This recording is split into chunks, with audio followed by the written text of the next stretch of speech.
प्रभात प्रभात प्रभात प्रभात प्रभात प्रभात प्रभात प्रभात होता सूर्यबिंब है क्षितिजावर आले प्रभात होता सूर्यबिंब है क्षितिजावर आले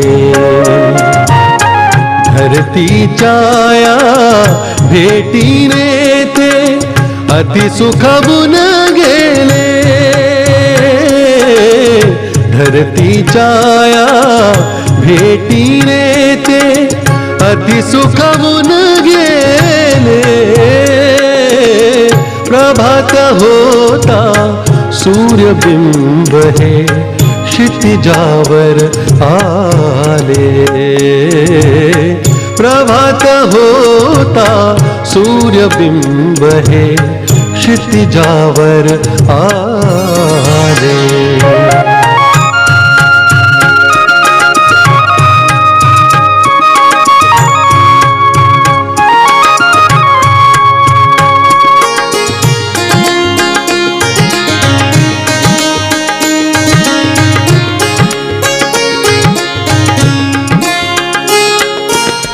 सजली धरती स्वागतास तिज आनंदाश्रू आले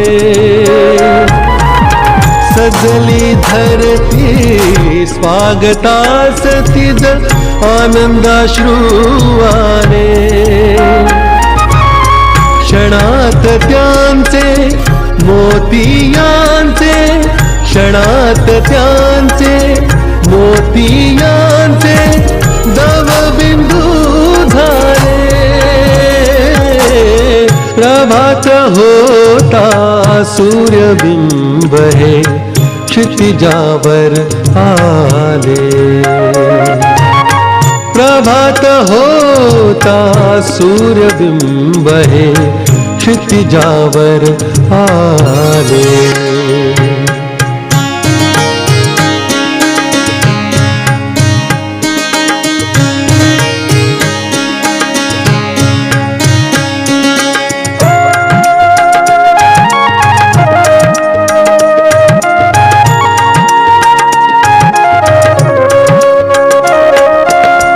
मानव प्राण्या उठी रे लव करी मानव प्राण्या उठी रे लव करी आ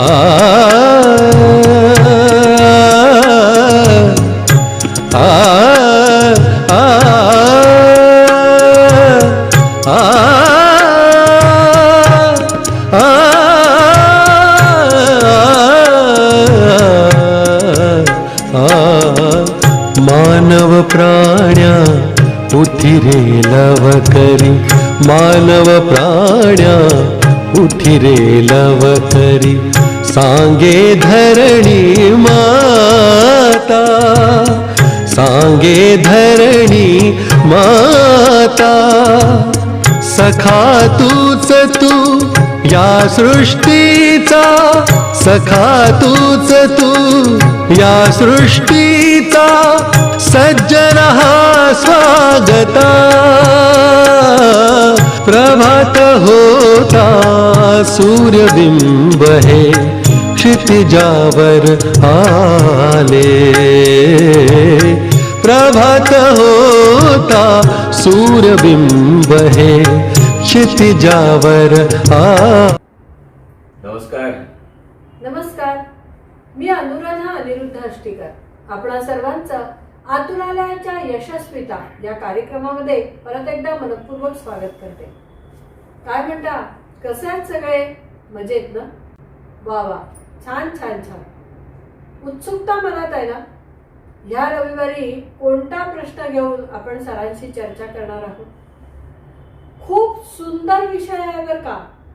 अनेकांना पडलेला हा प्रश्न कोणता? अहो, साधनेला सुरुवात केली आहे ना, मग त्यामध्ये आजकाल सातत्याने चर्चेत असलेला विषय म्हणजे ब्रह्ममुहूर्ताला उठून साधना करा. खरंच करावी का? चला थेट सरांशी संवाद साधूया. सर, साधनेचे विविध मार्ग तुम्ही आम्हाला सांगितले. कितीतरी गुरुभक्ती, ईश्वर भक्ती ह्यावर आपण चर्चा केली. आता ठोस पावलं टाकायची वेळ आली आहे ना. मग ठोस पावलं टाकताना मनामध्ये हा प्रश्न निर्माण होतो की असंख्य ठिकाणी आम्ही ऐकतोय की साधना ब्रह्ममुहूर्तावर केली, 3-3:30 वाजता पहाटे उठा, साधनेला बसा. खरंच या तऱ्हेने ब्रह्ममुहूर्त साधून साधना करायला हवी आहे का? छान. प्रश्नांची विविधता खूप आहे तुमच्याकडे. प्रश्नांचं भांडारच आहे असं म्हणून. नेहमीसारखा प्रश्न छान आहे. उत्तर द्यायला सुरुवात करण्याआधी असा एक प्रश्न माझ्याकडे आला होता, त्याबद्दल सांगतो आणि मग उत्तराला. एका गृहस्थाने एकदा मला फोन केला होता की व्यावसायिक आहे, पण गेली काही वर्ष झाली व्यवसाय नीट चालत नाहीये, अनेक अडचणी आहेत, प्रचंड कर्ज झालेलं आहे, घरातलं स्वास्थ्य निघून गेलेलं आहे. तर माझ्या नेहमीच्या पद्धतीने मी त्यांना विचारलं, साधना काय करते? कुठलाही माणूस आहे ना, साधना हा प्रश्न आला तर मी कमी नाहीये हे सिद्ध करायला जातो. अगदी काय. तो काही करत असेल पण तो तुम्हाला समजावायला जाईल मी कसा ग्रेट आहे आणि माझ्याकडे किती ताकद आहे, आणि ऐकण्यात आनंद असतो आपल्याला. त्यांनी सांगायला सुरुवात केली की मी सकाळी 3:30 वाजता उठतो आणि नामस्मरण करायला सुरुवात करतो. मग त्यानंतर काही काळ ध्यान करतो आणि साधारण हा सगळा भाग 5-5:30 पर्यंत चालतो. तर मी त्यांना म्हटलं की आयुष्यामध्ये प्रगती करायची असेल तर हे सगळं बंद करा. बर. तुम्ही आता ज्या तऱ्हेने म्हणालात ना बर, तसं त्यांनी सुद्धा शॉक लागल्यासारखं मला सांगितलं. काय? म्हटलं हो, हे सगळं बंद करा. तो म्हणाला आजपर्यंत जितक्या लोकांना मी सांगितलं त्या सगळ्या लोकांनी मला सांगितलं उत्तम करतोस.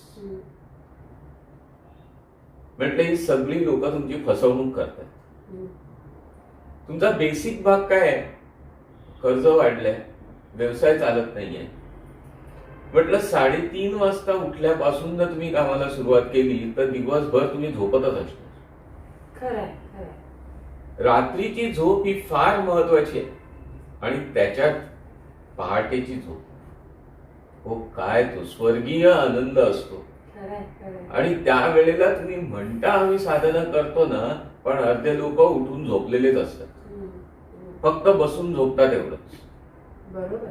मग हे केल्याचं नाटक कशाला पाहिजे? आणि दिवसभर तुम्ही अस्वस्थ असल्यामुळे तुमचा व्यवसायामध्ये लक्ष लागणार आहे का? मला म्हणाले की हा ही गोष्ट बरोबर आहे की दुपारी झोप येते, तेवढा वेळ जागता नाहीये, मग काही निर्णय चुकतात, काही कमिटमेंट्स फॉलो होत नाही, अशा सगळ्या गोष्टी होतात. म्हटलं व्यवसाय न होण्याचं पहिलं कारण हेच आहे. पण त्यांनी मला सांगितलं साधना करूच नाही का? तर नक्की करा. पण प्रापंचिक माणसांनी प्रपंच नीट कसा करता येईल हे करून साधनेकडे लक्ष द्या. 40व्या वर्षी जर तुम्ही साधनेला झोकून दिलं स्वतःला तर लग्न कार्य कशाला केलं तसं मी म्हणेन. ही जबाबदारी आहे ना तुमची. बायकोची जबाबदारी घेतली, मुलांची जबाबदारी आली तुमच्यावर, मग आता हे सगळी जबाबदारी टाळून तुम्ही पळायला बघताय. आणि साधनेची जर एवढी ताकद असेल तर तुमचा व्यवसाय खाली नाही गेला पाहिजे. पण माणसाचं होतं काय की या साधनेच्या नादामध्ये तो धड साधनाही करत नाही आणि धड प्रपंचही करत नाही. बरोबर. मग आता तुमचा जो काही प्रश्न आहे की ब्रह्ममुहूर्तावर साधना करावी का, मी अगदी स्पष्टपणे असं सांगेन आवश्यकता नाही. बरं. पण ठराविक वेळेला तुम्ही साधना करा. मग ती ठराविक वेळ सकाळी 8 वाजता असू दे, 9 वाजता असू दे, संध्याकाळी 7 वाजता असू दे, कोणतीही दिवसभरातली ठराविक वेळ ही फार महत्वाची आहे.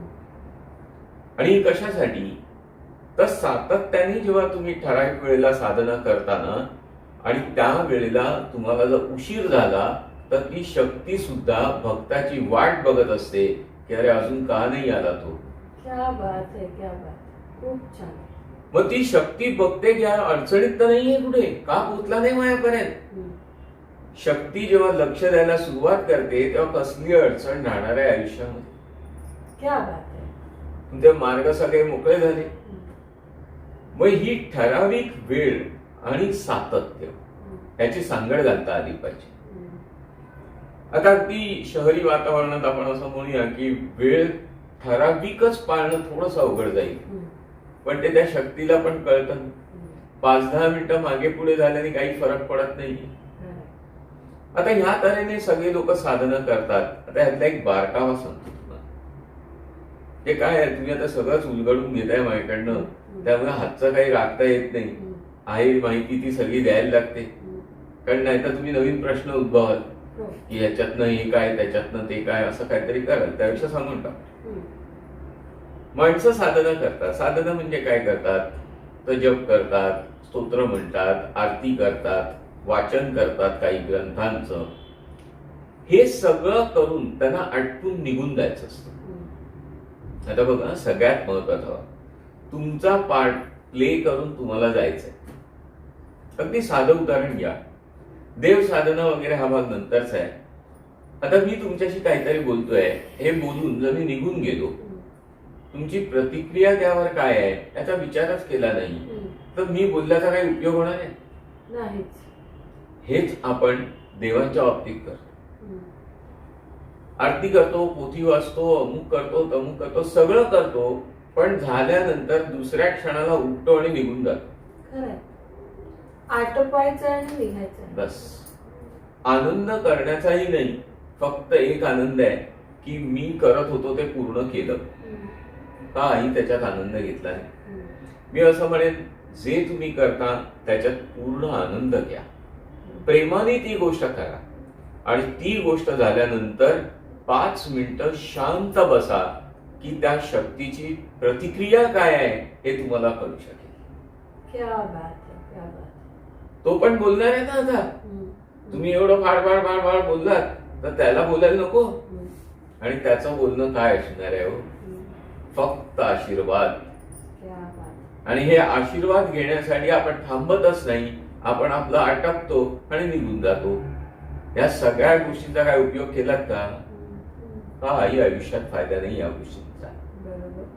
2च गोष्टी पाळा. एक म्हणजे सातत्य आणि दुसरी म्हणजे वेळ. त्या वेळेला मी ही गोष्ट करणार आहे आणि ती करतच राहणार आहे आयुष्यभर. आता राहिला ब्रह्ममुहूर्त. हा ब्रह्ममुहूर्ताचा भाग कोणी पाळावा?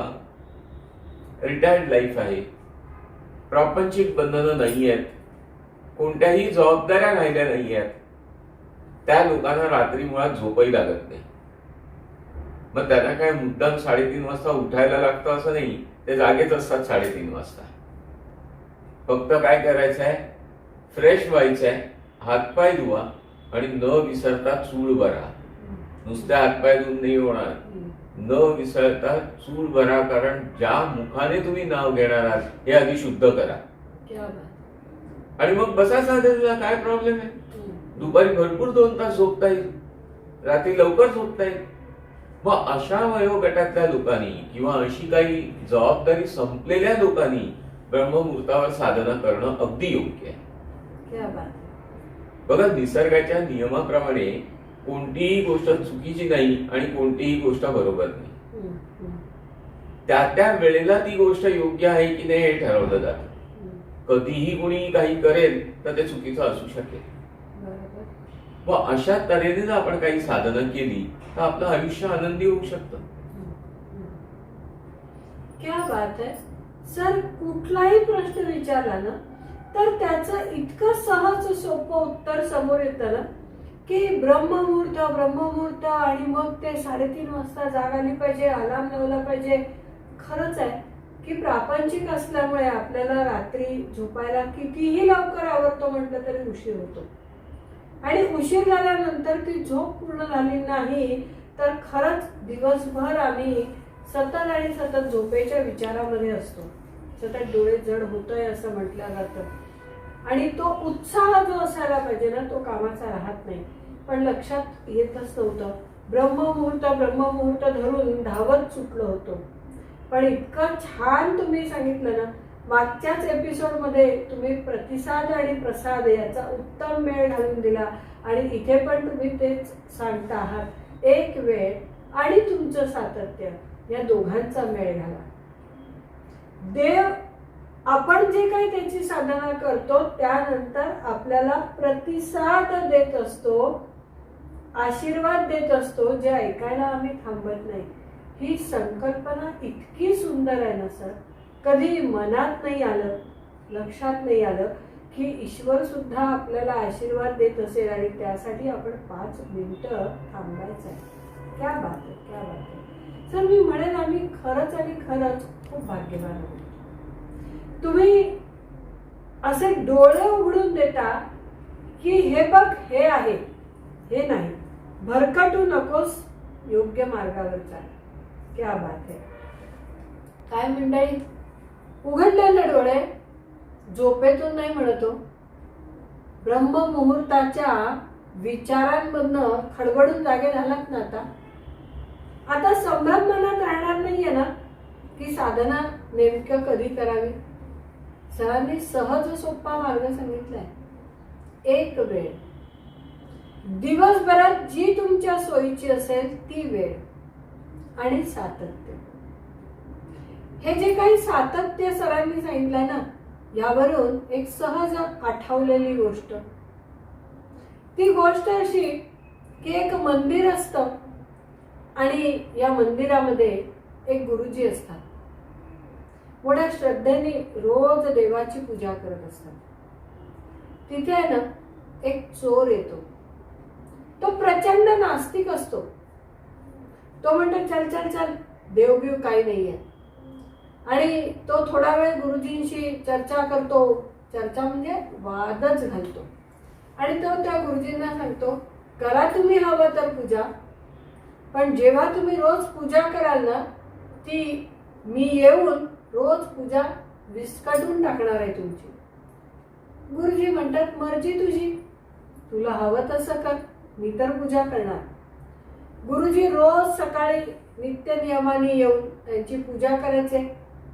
गुरुजी येऊन बाहेर पडले की हा चोर तिथे पायऱ्या चढायचा आणि त्यांनी केलेली पूजा सगळी विस्कटून टाकायचा. बराच काळ हे दोघांचंही काम सुरू होतं. एके दिवशी खूप जोरात पाऊस पडत असतो. गुरुजींना असं वाटतं, इतका प्रचंड पाऊस पडतोय, बहुतेक बाहेर भरपूर पाणी सुद्धा साठलं असेल.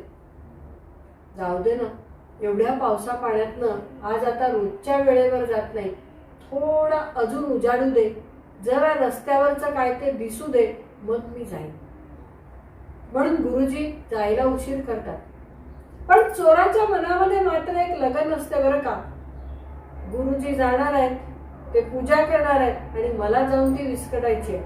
न विस्कटता राहिलेलं चालणारच नाही. म्हणून चोर मात्र रोजच्या वेळेवर तिथे येऊन उभा राहतो. मंदिराच्या पायऱ्यांवर तो उभा असतो. बघतो तर खरंच पूजा झालेली नसते, गुरुजी आलेले नसतात.